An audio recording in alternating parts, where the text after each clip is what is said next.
Welcome to the Financial Coaches Podcast, where we talk about how to build your practice from startup to scale up while being the kind of coach your clients crave. Finally, a podcast for financial coaches. Here are your hosts, Maria Casillas and Cody Sizemore. Well, hello and welcome back to the Financial Coaches Podcast. My name is Cody Sizemore, and I'm joined here by my lovely co-host, Maria Casillas, and a very special guest as well, which I will introduce in just a second. But before we get into any of that and welcoming in our lovely guest, I want to just say a few things. Number one, if this is your first time listening, hey, awesome. Glad you're here. And you're going to be in for a good one because, like I just said, we have a pretty awesome guest. And we're going to be talking about some things that I think that like pretty much every financial coach might want. Maybe not everyone, but pretty darn close to that. So it's going to be a goodie. And, if you have been listening to this podcast every single week for a long time, much like how our guest was, you are what we call our every weekers. So we want to say very, very thank you for that. It's because of you guys that we keep doing this and we're able to keep going because we don't get paid for this. We don't run ads for this. It really is like a labor of love, and we love you guys for listening every single week. So we just want to say thank you to those people as well. And then finally, if there is any way that you guys want to connect with us, ask us a question, give us a suggestion for a topic of the show, maybe even become a guest on this show like our guest today. A really good place to connect with us would be our Facebook group. It's free to join. It's simply called The Financial Coaches Community by New Money Habits. So just type that into the search bar on Facebook, click join, answer a couple of very simple questions, and bada boom, bada bing, you're good to go. So with that being said, I'm going to introduce and welcome in our guest. Her name is Sharon Kamas, and she is a financial coach that's been coaching for a couple years now, and it's been quite the journey for her. And I think that that's what we're going to be kind of talking about. So Sharon, I want to welcome you in. Just say hi and maybe tell the listeners a little bit about like who you are and why you're here and all that kinds of stuff, Thanks, Cody. And hi, Maria. I'm Sharon Kamas, like famous. Oh, Kamas. Sorry. Yeah, Not like famous. I mean, yeah, okay. It's all good. Everybody does it. But I've been coaching for a couple of years, like you said. I was working full time until the end of January, and I officially retired from my full time job in January. So I'm really excited to be here. Congratulations. Thanks. It's amazing. Yeah. So correct me if I'm wrong. So you retired from your job and now you're doing this. So that means that you're financial coaching full time now, right? Yeah, I am. Amazing. Yeah. Okay. Well, why don't you tell us a little bit about like what even got you into this space? Everybody has their own unique story around that, Yeah. So I was an educator. I started as a classroom teacher and I moved into curriculum instruction where I was coaching teachers and working with teachers. And then I developed curriculum programs. And then I moved into the director position for about 7 years before I retired. And so I've worked with people for a really long time. And I listen and I hear their stories. And everybody struggles with something. And Mhm. to be able to help people just by listening, just by repeating back what they're saying so they know that they're being heard, did something. It triggered something. And I was talking to my friends about what am I going to do when I retire? I'm going to retire. And my goal is to retire early, but I want to be busy with something that's productive and meaningful and that's going to fill my bucket. Mhm. And so my friend said, you should be a corporate trainer. I don't know that I want to do that. Mhm. But somehow coaching fell in my hemisphere and I looked into it and I took a training that I absolutely loved. I fell in love with the community and I started coaching people on leadership, communication, relationships. And I just my clients were getting these amazing results. And I thought, wow, I wish I had that a long time ago. And I did have a coach for about a year, and she did a lot of things to help me change my life. but I didn't realize that I could do that for other people. Mm-hmm. So I started picking up on trends and patterns as I was coaching people. And there's an underlying thing every time. If it's communication, people are struggling with communicating about money. So then that causes the fights. If they're struggling in their relationships, a lot of times it's about money. If they're struggling in their career, many times it's because they're not making enough money, or they're making plenty of money, but somehow the money is gone and they don't know where it's going, and they're struggling with making life that they want happen. And so I got interested in the financial coaching. I found you guys on a podcast. So thanks for that little inspiration, because that was Mm-hmm. kind of cool. And I decided to try it. So I started, asking people, would you let me practice? And I practiced on a couple of people and went, okay, I'm done practicing. I'm ready to do that for real. And I just started getting clients for the financial coaching part. And I love it. Love that. Yeah. Maria, I saw that you were nodding your head a couple times when she was talking about um, just some of the trends that she had seen. Mhm. What's going through your head, sister? Just that the overlay of money, it just touches everything. It's crazy. I as somebody who is a believer, I don't talk about money being the center of all things, but I do talk about money being the overlay of all things. It's unbelievable how it connects to all of these other areas of our lives, and so your ability to see that and to as a trained counselor, I just love that you're able to do the reflective listening because it truly is so important for people. And even if we're trees, I mean, truly, someone had said, I don't remember who it was, but they mentioned that sometimes people just need to talk to a tree and just feel like they're being Yeah. listened to. So even if you don't say the right thing back, if they're actually feeling like they're being heard, it's therapeutic for them. So I love that you were able to see that, Sharon, and really show up for people in that way. But then for you to take that next step and go, oh, yeah, even though I'm talking to them about topic A, it is somehow related to money over here. And so, how can I take all of these gifts that I've been given and still help people and make it a little bit more consistent? And it sounds like Yeah. that's what you were able to do. So, I love that. You said that eloquently. That was a great summary. Thank you. What I like about it is that you kind of set off on this new venture, and you didn't even mean to intend to have it end up the way that it did. But what I Yep. think you saw was there was a gap of something that was needed, and then you saw that, you felt called to it, and then you started serving in that kind of way. And I think that's really cool. Yep. That's exactly Really what cool. happened. Yeah. Thanks. I Yeah. am curious, Sharon. You said that you had a couple of people that you practiced on. Yeah. Were these people who were just like friends and family who were willing to let you try things? Or were these people who needed the offering that you had and you just kind of did it in exchange for them knowing you were a novice and them not having to pay for it? A little bit of both, actually. So I had a couple of friends that let me practice on them, both before I started the financial coaching part Mm, and after. And it started with a lot of affirmation, because your friends are your most critical. They will be honest with you. They will tell you. And my friend said, "You're really good at this. You should do this." And thank you.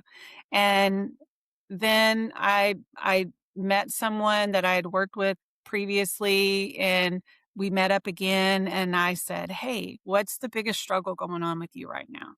And when they told me, I thought, "You know what?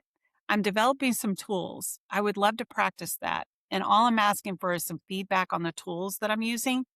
And if you could do that, then we could work through this." And that was an easy yes for them. yeah. Um, and then it was, what's it worth to you? What's the investment that you're willing to make and to continue that? And now they're a client. So it works out because the value that you provide is worth it. Hmm. Mhm. Sounds a lot like the last episode we just released. So I think that's going to be really cool for people to hear these back to back. Honestly, we talked about practice and we talked about that value, even when you don't think you're going to get the buy in from Yeah. them. So that Yeah. I love that you are a living example of what we just discussed as well. Yeah. Yeah. Yeah. So, as you've kind of made the transition into financial coaching and, obviously now you're full time, um, I'm actually curious, how many clients are you working with right now? So I have 9 clients right now. Okay. Um, I was working with 9 clients while I was working full time. Mhm. And when I retired in January, I thought, ha ha ha, I was going to have all of this time. I was going to have this extra 40 hours a week that I was going to be able to do this coaching thing.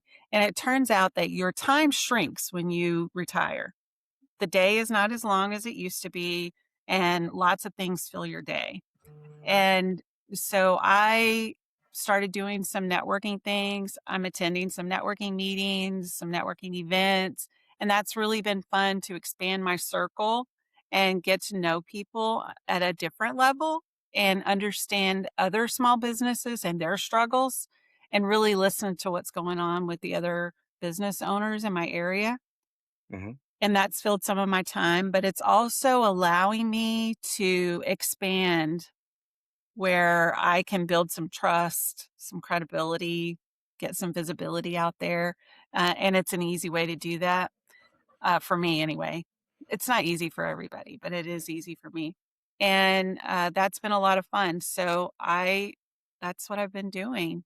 I've gotten 2 new clients since January and 2 clients have dropped off. So I've maintained my 9.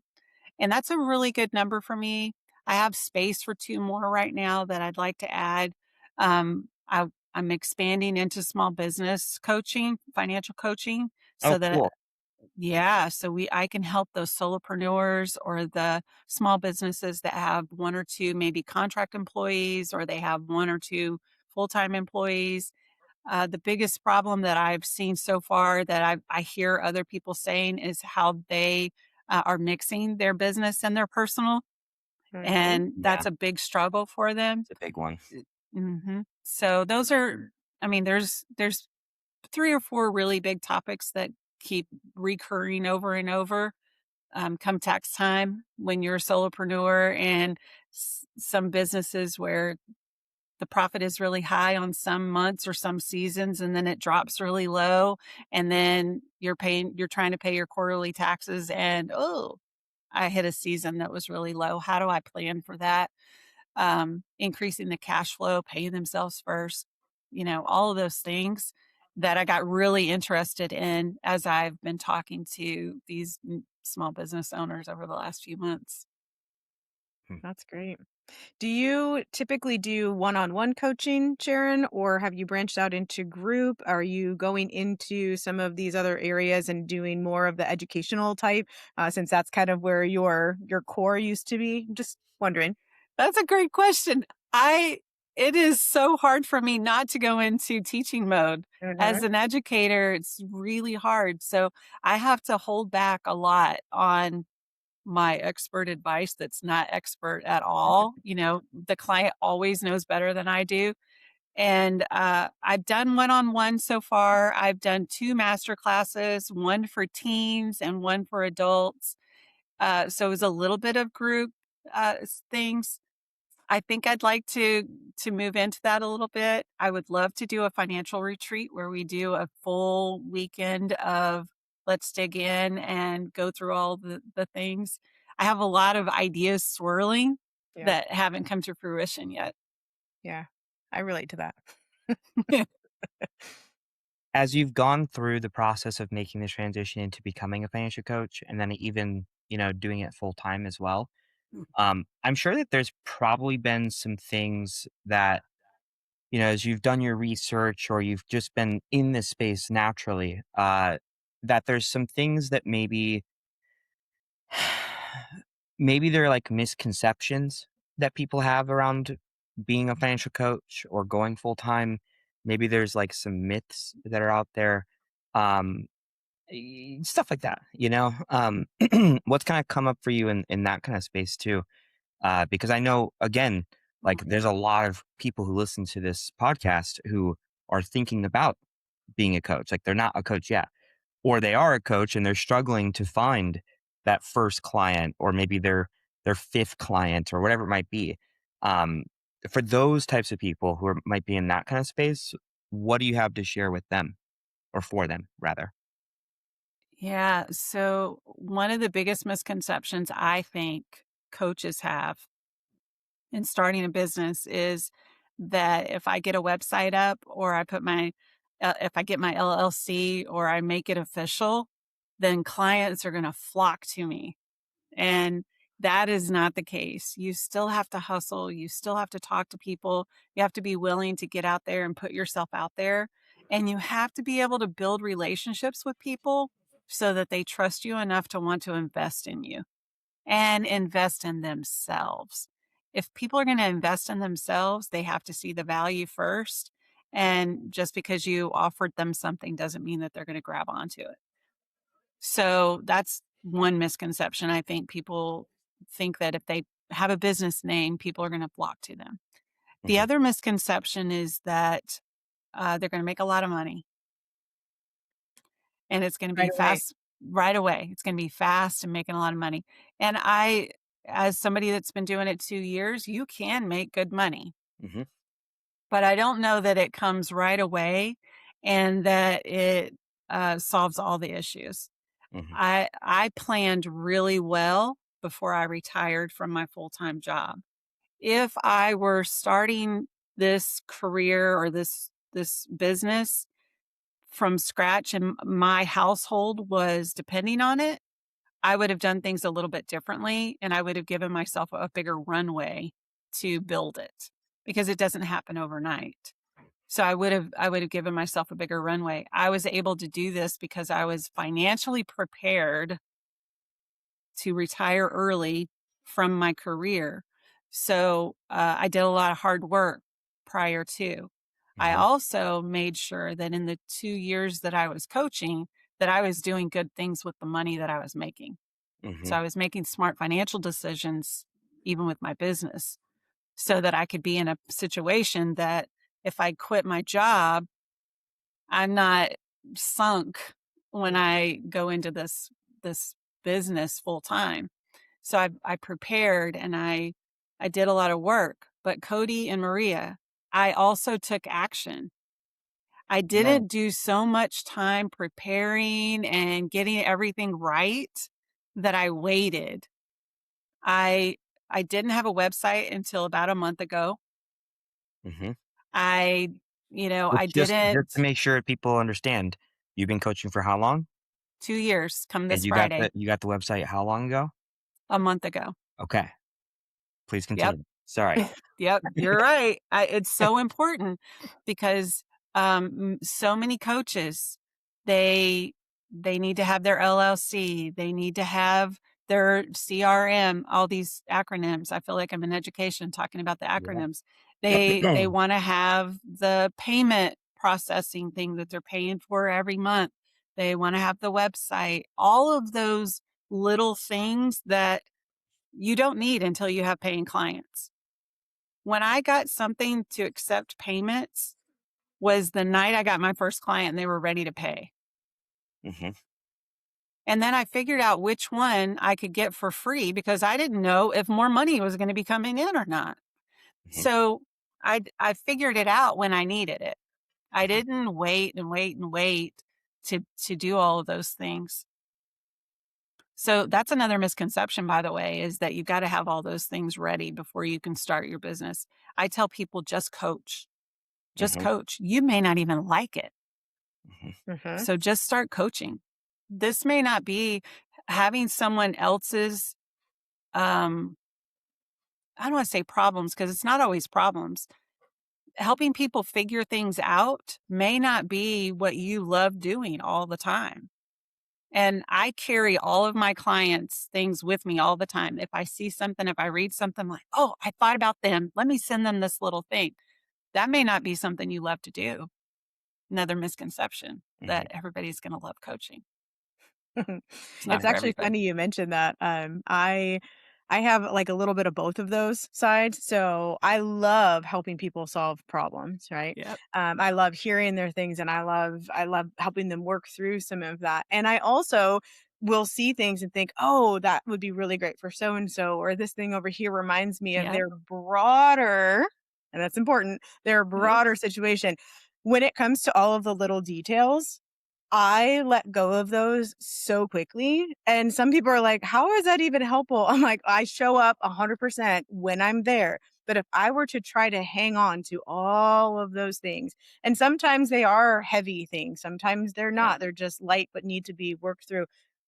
I don't know that I said I don't have enough brain power to keep all of my own stuff in there half the time, let alone everybody else's. And so I've had to make it a practice to show up, be there 100%, help them through something, and then be okay letting it go rather than hanging on to them like they're, a series of soap operas in my head. Because I think sometimes there are people who show up and that's what they want to do. They're just nosy. They're not even coaches, they're just nosy and they want to know what's going on in Yep. people's lives.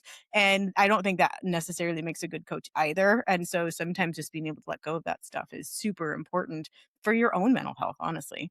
Yeah, you're so right. And it's challenging because you want to have empathy and you want to care about them because I do. I have Mhm. empathy and I care about them. But I also know that me carrying their weight all the time is not helpful for them, Right. and it's definitely not helpful for me. Now, we want to make sure that whenever I'm working with a client and there is something heavy, if there's a lot of debt, if there's a relationship problem, if there's a goal that they're wanting to reach and they haven't reached it yet, that's heavy for them. Even if it seems light for you, it's heavy for them. And you want to be there, you want to support them, but you also have to let it go so that when you come back to them, you're fresh and you're ready for them. If you're carrying that weight all the time, you can't go to them fresh and ready and open because you're Agreed. carrying too much. So it's you have to separate it, and that's challenging sometimes. Yeah. I really think that you're right about it being a calling, like there are people who are this is just kind of natural for them. And even those people have to practice the skills that come Yes. along with this. And so I think what you were doing with practicing with individuals, that's super important because you're just trying to get those skills up and going. And there are people who are not naturally going drawn to this, and maybe they can create the skills and they can hone those a little bit, but I think they will burn out faster because it really is one of those things where you kind of like being a teacher, you can hone the skills of being a teacher, but if you're going to be a really effective one, then it's something that is more at the heart, not just in the head. That's so true. And I still learn all the time. I lead two groups of business some coaches that run a business, and we brainstorm all the time. What's a better practice? What can we do for this? What are you doing to grow your business? I One of the reasons that I'm here right now is I signed up for Cody's little thing that he was doing, and Mhm. just to learn more and figure out what are other people doing that is really helpful for clients, Hmm. and how do I help my clients more? So I'm constantly learning, always practicing, and getting feedback from my clients too. What's working for you? What's Yeah. not working for you? Yeah, and that's why you don't have an extra 40 hours to just dedicate to clients because this is such a big piece of what you're doing. You do need to Yeah, be constantly learning. And so I could see how that wouldn't open up for all client stuff, but you are still using those hours for business purposes. that is true. That is Yeah. true. You had said something a while back um, that I want to just like touch on, just say something about. But then I also want to ask you a question around something as well. Um, so you had talked about two different things. One was that, people need to go out and find their clients versus just waiting for them to come back. And then the other one was around taking action on things instead of Uh, just waiting or over preparing or anything like that. I'll start with that one. Maria and I have talked about that at length on this show. So for someone else to come in and basically say the same exact thing, if you have been listening to this for a long time and you're tired of hearing us say that, sorry, but it's just the facts. Like just take the action. Like just do something, So it doesn't need to all be perfect. And like even what Sharon said, like she figured out her payment thing literally on that call when she had that first payment that she needed to take. So sometimes it's just about taking that action and just figuring out as you go.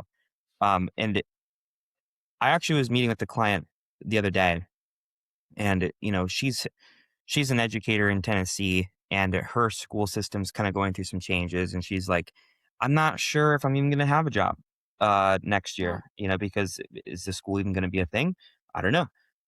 So she's been talking to me about potentially doing her own business as well. She's never ran a business, anything like that. And she asked me for some like good book recommendations and stuff like that about starting businesses and even just like my suggestions on how to start a business. And I gave her what she asked for. But then I told her, I said, here's the best way to start a business. Are you ready? Here's the number one suggestion I can give you. Are you ready? And she goes, yes. I said, start. That's it. You don't need to read any of these books. Like that alone is going to be way more valuable than anything that you see in these books, yeah. So that's just one thing I wanted to say in general. But going back to my question, and that one has to go around, the idea that like our clients are just going to kind of flock to us because we made an announcement or because we made a website or whatever it might be.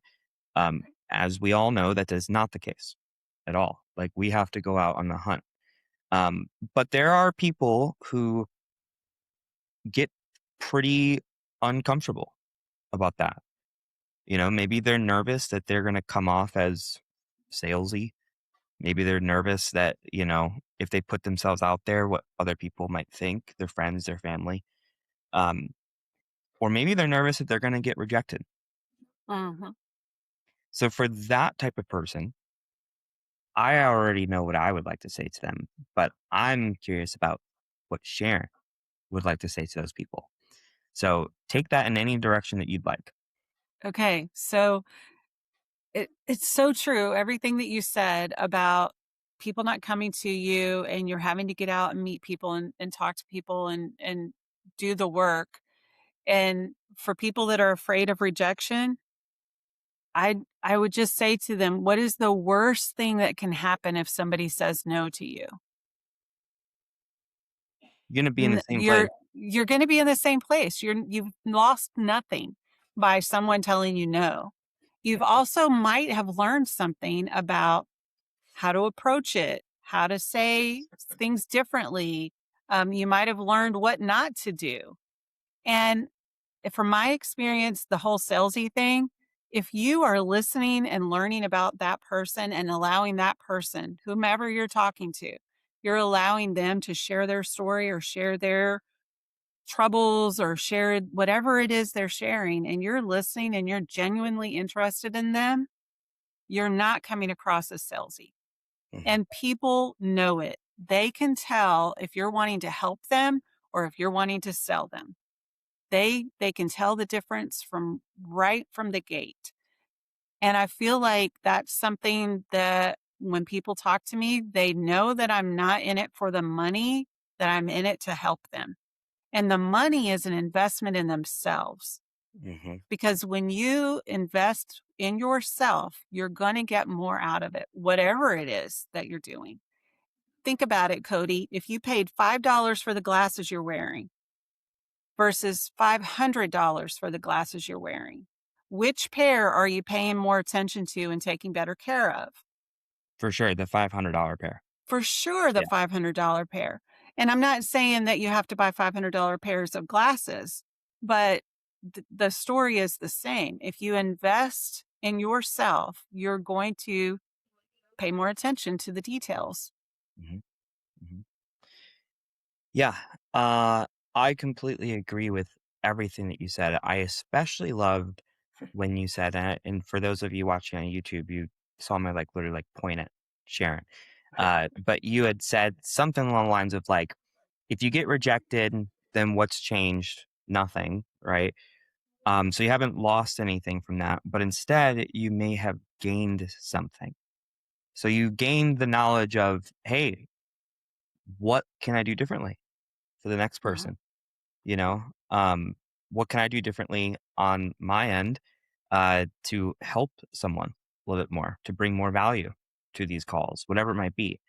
That was a huge thing that came up. And there was something else that came up too that is kind of escaping me right now. But I just wanted to make a note of that one.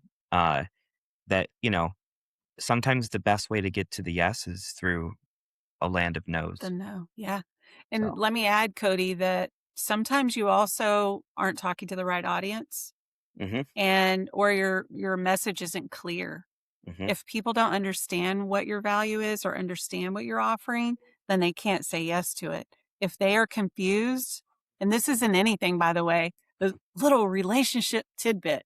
If your partner is confused about what's happening, they will pull away and disconnect. yeah, Same thing with a potential client. If they are confused and they don't know, they will pull away. It's human nature. So, yeah, um, that's just a couple of little added tidbits there as mhm, you were summarizing so well. yeah. And I'll even just make one more observation. This kind of like came into my head, and then I'll turn over to Maria because it seems like she wants to say something. I'm not sure. Um, but the result of you even being on this podcast is actually a direct result of the two things that we just talked about. So it's a direct result of reaching out to people, but it's Yeah. also a direct result of taking action on things. And what's interesting is that it wasn't just a direct result of one of us in this room, it was from you and from me, Yep. right? So the direct result of you taking action was you looking into what I was offering to try and like Uh-huh. learn and to figure things out even on your end kind of thing. You Yeah. took action for that. And when you took action for that, I got a notification. Hey, this person signed up for your training. Here's their email, here's their name, here's their phone number. And I looked at that and I said, okay, I'm going to shoot this girl a text. So I reached out to you and I took that first step. And I think I could be wrong. I could be wrong, but I'm pretty sure I needed to reach out to you a couple times before you So before you responded the first time. Is that right? because the first time you responded, I automatically assumed, which was terrible, that it was an AI reply Uh-huh. and I was going to Uh-huh. ignore it. And I when know this story. yeah, I didn't know who it was, but I know this story. This is great. yeah. Okay, sorry, continue. No, I love it. And the second time he replied, he said, "By the way, this is actually Cody. It is not an AI message." Then I was like, "Okay, Mm-hmm. now we start the conversation." And Mm-hmm. I'll be honest with you, this is where I was very impressed that you were actually personally, every grammar teacher in the world is cringing right now. I was impressed that you were reaching out personally to follow up with people that had signed up for the course and and checking out. What made you do that? Mm-hmm. Why are you interested? What do you want to get from it? How can I help you more? And that was really impressive. It was a little nugget that I'm going to hold Mm-hmm. because while I use AI and I use some of the tools, I refuse to make that my interaction with clients Mm-hmm. because I think it just needs to be personal. And I ignore, as you know, the AI responses. Mm-hmm. So there's that. Yeah. Yeah. And it's a beautiful clashing or not clashing, but just like I guess you could say like mending of worlds in certain ways. Like we Hmm. wouldn't be having this conversation if you didn't take that action and I didn't go after it, you Yeah. know? So the point that I'm trying to make with this is that what we're talking about in this whole conversation for anyone who's listening, this isn't like a concept. It's Okay. not like we're preaching to the choir kind of thing. Like we're actually doing these things too, Yeah. and that's what caused this entire conversation to happen in the first place. So I would encourage anyone who's listening to do those two things, take action, even when it's even when you don't have it figured out. Mhm. But then also to reach out to people and Yep. also to follow up with them as Yep. many times as necessary, and go from there. So, yeah. It's something else you did, Cody, that uh, made all of this happen is you listened. Hmm. So you asked questions and you listened and you were interested in my story. So, podcast aside, you made me feel very comfortable. And I thought, okay, so he is exactly like he is on his podcast and he's authentic. And I felt comfortable. So I didn't feel like even though you are selling a product and you are building your business, I didn't feel like, ugh, Right. I felt good about it. I felt comfortable about it. And it led to a great conversation. I mean, I thought it was a great conversation. And then it led to this. So, Hmm. Hmm. Yeah, and that's really like a good way of talking about that concern around feeling salesy. mhm. It- you don't need to be salesy, just be you. Like Yeah, you got into this to help people, so yeah. get into it to help people. Like it's not rocket science here. So as long as you're being authentic, you're being your own person, and you're leading through trying to serve, and trying Yeah. to listen to understand, that's what's going to make people feel comfortable, like you just mentioned, to even just like book a call, book a consultation, and then keep that same energy on that consultation. Um, Yeah. and then eventually they'll turn around, and before you know it, you'll get your first client, you'll get your second one, and the fourth one, and the eighth one, and so on and so forth, you know? Yeah. So, Maria, what's going on in Yes, your sir. head? I would just add a couple of things. One, even though Sharon said podcast aside, I can't help but realize that not the two of you were just the only ones who caused this clash to happen. And I'm half kidding there, but the idea that Cody and I were willing to take action on a podcast, that is something Yes. that we have said from the beginning that we did not. Clearly, we don't have it all together. I mean, there's no real production going on. It's literally just us. And one day Cody said, there aren't any podcasts out there for financial coaches.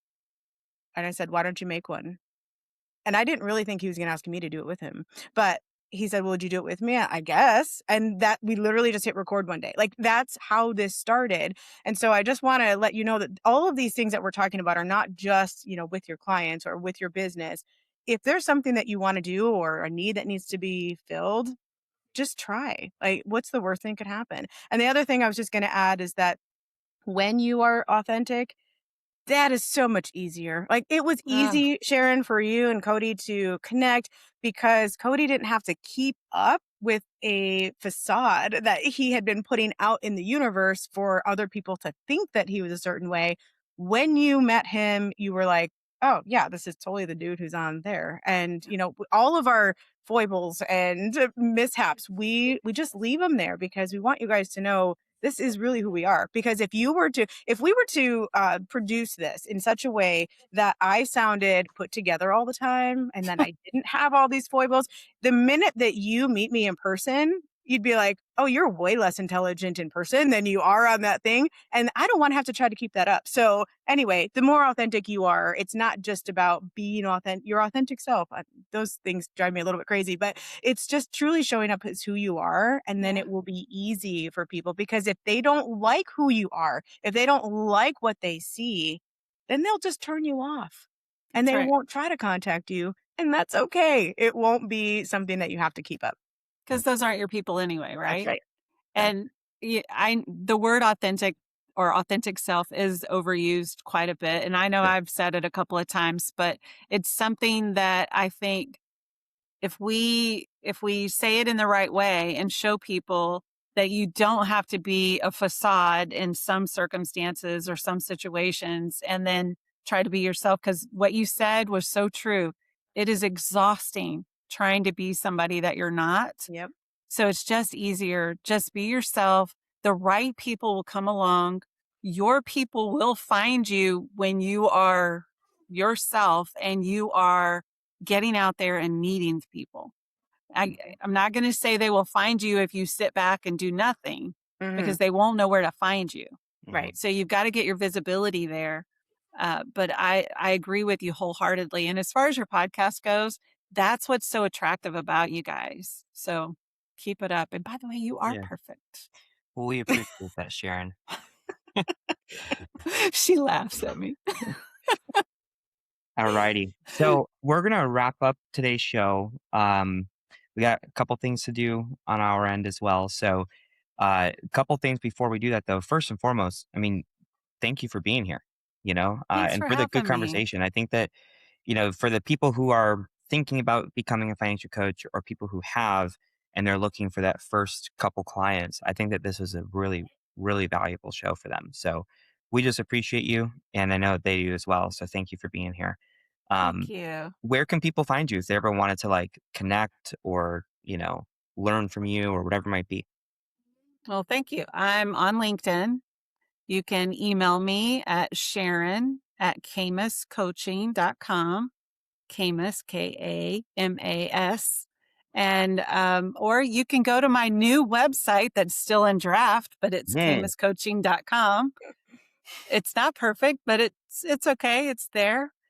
Or let's see, email, website, LinkedIn. Yeah.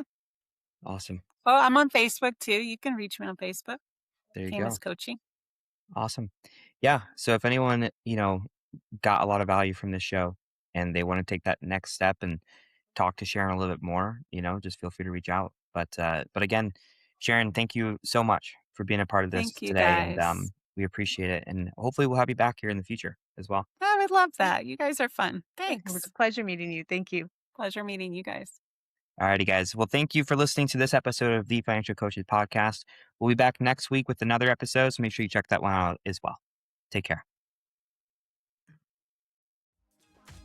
Thank you for listening to the Financial Coaches Podcast, brought to you by New Money Habits and Sizemore Financial Coaching.